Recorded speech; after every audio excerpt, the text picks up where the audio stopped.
Olá! Nesta aula, iniciaremos o estudo da anatomia seccional hepática, que é aquela que é utilizada nos estudos tomográficos e de ressonância magnética. Além disso, também veremos as hepatopatias difusas, a cirrose, a esteatose hepática e a hemocromatose. Começamos o estudo da anatomia hepática através da segmentação de Couinot, um anatomista francês. Ele dividiu o fígado em 8 segmentos, iniciando-se com o lobo caudado, também pode ser chamado de segmento 1, e que vai até o segmento 8 no sentido horário, se nós olharmos o fígado no plano coronário. Nesta imagem, existem 2 pontos de referência bastante importantes na segmentação hepática. Um deles é o ligamento falciforme, sua fissura, a fissura do ligamento falciforme, e o outro é a linha de Cantley, que é uma linha que se estende desde o fundo da vesícula biliar até a veia cava inferior. Essa linha vai dividir o fígado em 2 metades, a metade direita e esquerda.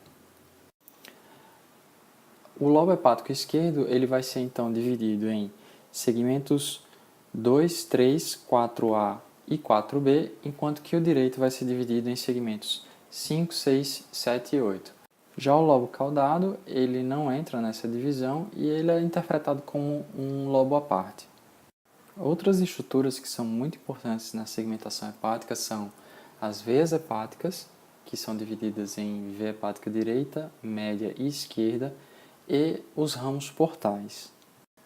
Nesta imagem podemos ver o tronco portal, aqui, se dividindo em tronco portal direito e tronco portal esquerdo, e as veias hepáticas, a veia hepática direita, veia hepática média e veia hepática esquerda. Nesta imagem podemos ver um plano seccional do fígado. Ele está no plano axial, como a gente pode observar, e aqui a sua representação tridimensional. O lobo caudado é esse junto à veia cava inferior, então ele é bem fácil de ser identificado.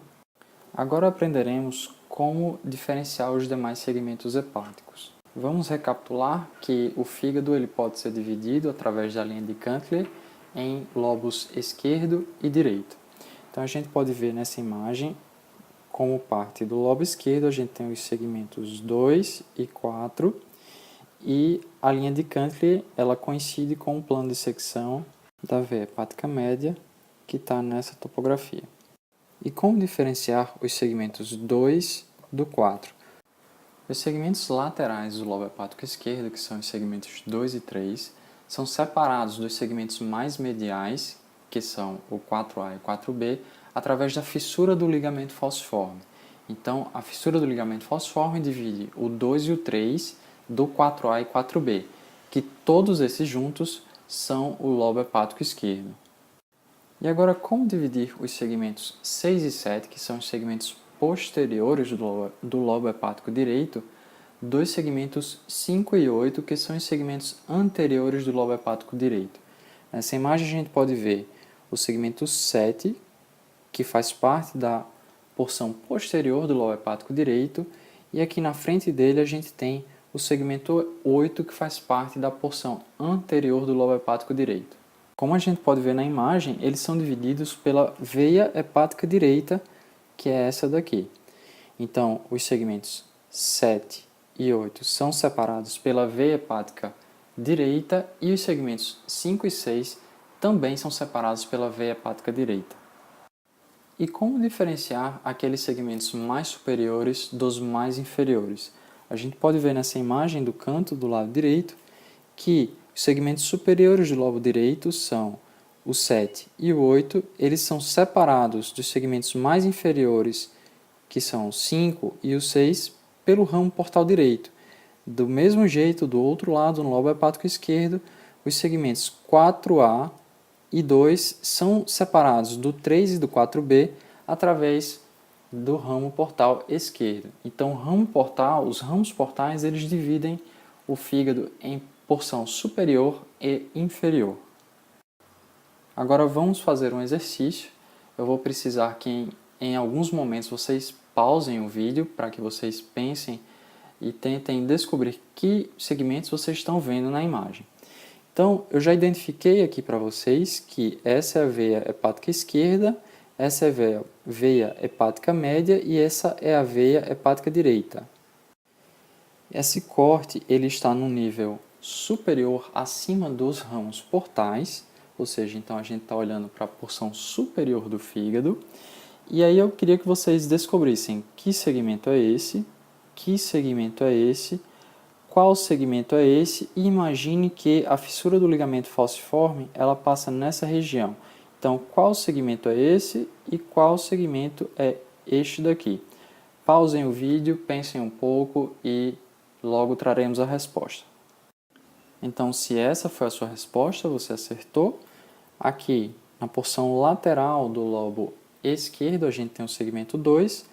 Na porção medial do lobo esquerdo, a gente tem o segmento 4A.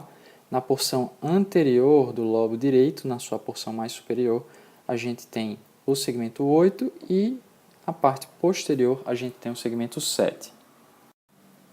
Agora vamos analisar um corte abaixo dos ramos portais, ou seja, a gente está olhando para a porção mais inferior do fígado.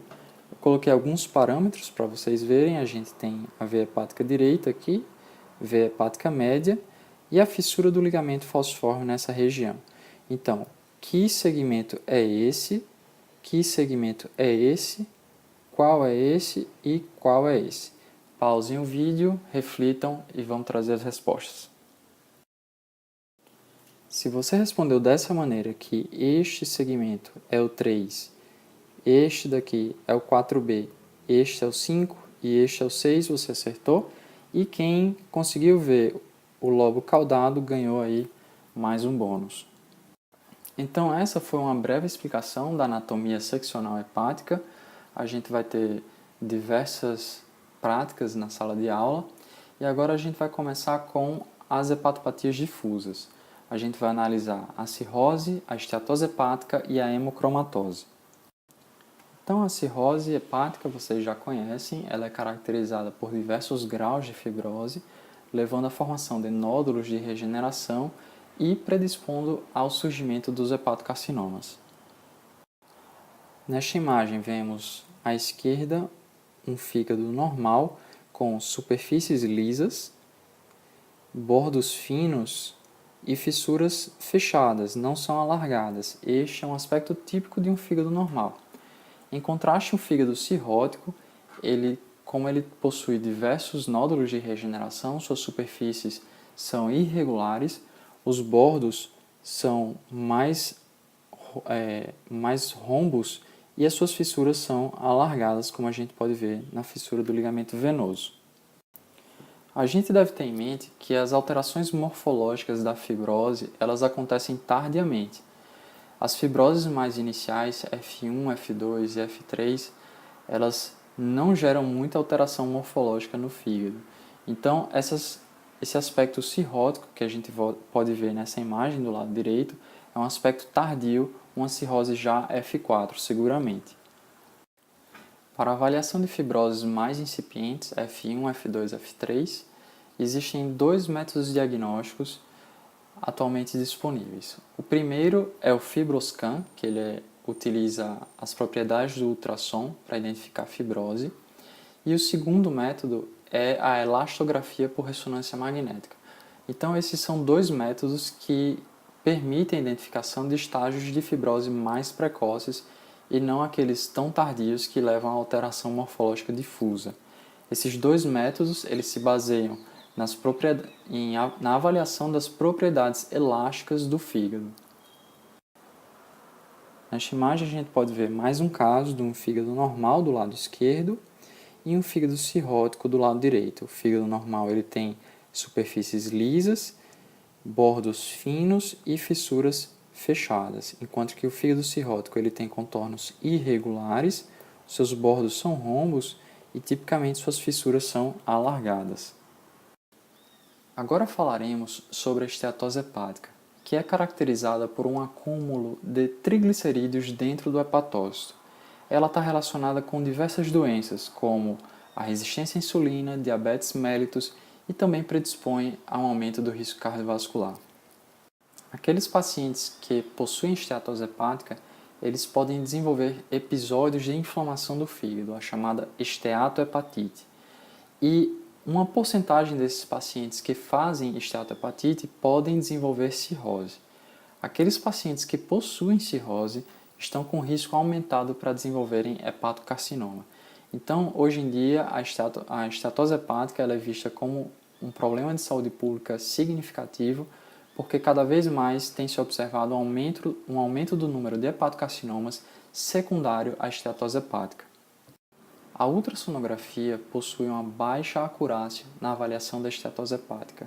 Ela tem baixa sensibilidade, uma especificidade reduzida e uma grande variabilidade entre os observadores, entre os operadores da máquina. Então, nós não abordaremos o aspecto ultrassonográfico da esteatose hepática. Já a avaliação tomográfica possui uma boa sensibilidade, uma alta especificidade. Ela é muito fácil de ser identificada, basta você medir a média da densidade dos pixels no parênquima hepático, aqui deu 64, e comparar com o baço, que deu 48. Caso essa média seja superior à do baço, esse fígado é caracterizado como normal. Se o fígado possui uma densidade inferior à do baço, como nesse caso, a gente caracteriza como esteatose hepática. Então, basta comparar a densidade do fígado com a densidade do baço. A ressonância magnética é o exame padrão ouro para quantificação não invasiva de esteatose hepática. Existem 3 métodos para se fazer essa quantificação. O primeiro deles é a sequência chamada chemical shift ou desvio químico. Aqui em cima a gente tem um paciente, aqui embaixo a gente tem um outro paciente. Essa imagem da esquerda, ela representa a soma do sinal da água com o sinal da gordura. Já essa imagem da direita representa a subtração do sinal da água em relação à gordura. Então, nesse paciente de cima, a gente vê que essa imagem da esquerda é muito semelhante à imagem da direita. O grau da escala de cinza desse parênquima hepático é muito parecido entre as duas imagens. Então, isso é característico de um paciente com fígado normal. Já nessa imagem de baixo, a gente pode ver que na soma dos vetores da água e da gordura a gente tem um fígado bem brilhante, enquanto que na subtração desses sinais a gente tem um fígado bem escuro. Isso significa que esse fígado possui uma grande quantidade de gordura, caracterizando a esteatose hepática.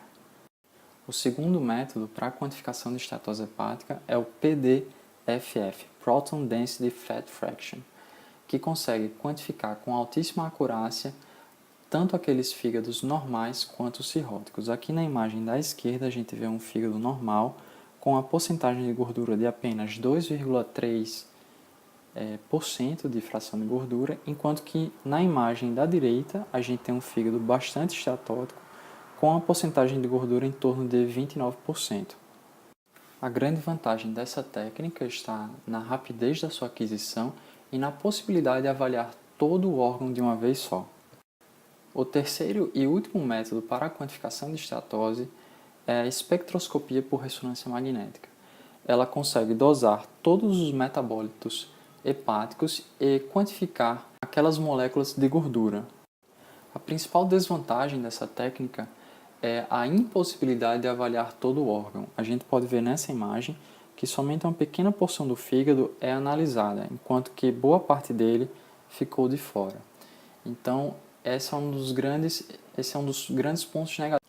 A grande desvantagem dessa técnica está na impossibilidade de avaliar todo o órgão. A gente pode ver nessa imagem da esquerda que somente uma pequena fração dele é analisada, enquanto que a maior parte do órgão não é avaliado. Então, esse é o principal ponto negativo da técnica. Agora vamos analisar os métodos diagnósticos para avaliação da hemocromatose, que é caracterizada pela deposição de ferro no parênquima hepático. A tomografia computadorizada é um método com baixa sensibilidade e alta especificidade. O critério utilizado é uma densidade do fígado acima de 72 unidades Hounsfield. Nessa imagem do lado esquerdo, a gente vê um fígado normal com a densidade dentro dos padrões da normalidade, enquanto que na imagem da direita, a gente vê um fígado com uma densidade bastante elevada acima de 72 unidades Hounsfield, caracterizando uma deposição de ferro. A ressonância magnética, mais uma vez, o padrão ouro para a quantificação não invasiva da concentração de ferro no parênquima hepático, a técnica mais amplamente utilizada, porém sujeita a alguns pitfalls, é a razão de intensidade de sinal, descrita por Gandon da Universidade de Rennes, na França. Essa técnica se baseia na realização de diversas sequências e a comparação do decaimento do sinal hepático em comparação com o sinal da musculatura paravertebral. Então, neste exemplo, a gente pode ver nessa primeira coluna um paciente normal, na segunda um paciente com deposição leve a moderada de ferro no parênquima e nessa coluna da direita um paciente com a grande concentração de ferro no seu parênquima hepático. A gente pode ver nas últimas imagens que o parênquima hepático possui um sinal bastante reduzido. Isso, nessa sequência, nessa metodologia, significa que tem uma grande deposição de ferro. Por fim, a técnica de ressonância magnética com maior acurácia é a relaxometria R2 ou R2 estrela. Através de múltiplas sequências, é possível desenhar a curva T2 de relaxamento do parênquima hepático e assim dizer se aquele parênquima hepático possui ferro ou não. Neste exemplo, podemos ver que foi utilizada uma técnica de relaxometria R2 que demonstrou uma grande concentração de ferro no parênquima hepático. Aqui estão os resultados: 27,7 mg por grama de tecido seco ou 496 milimol por quilo de tecido seco. A gente vê o valor, o padrão normal desse lado, e podemos observar que está bastante aumentado. Chegamos ao fim desta aula e abordamos a anatomia seccional hepática e algumas hepatopatias difusas, dentre elas a cirrose, a estetose hepática e a hemocromatose. Em sala de aula veremos mais alguns exemplos dessas patologias. Obrigado.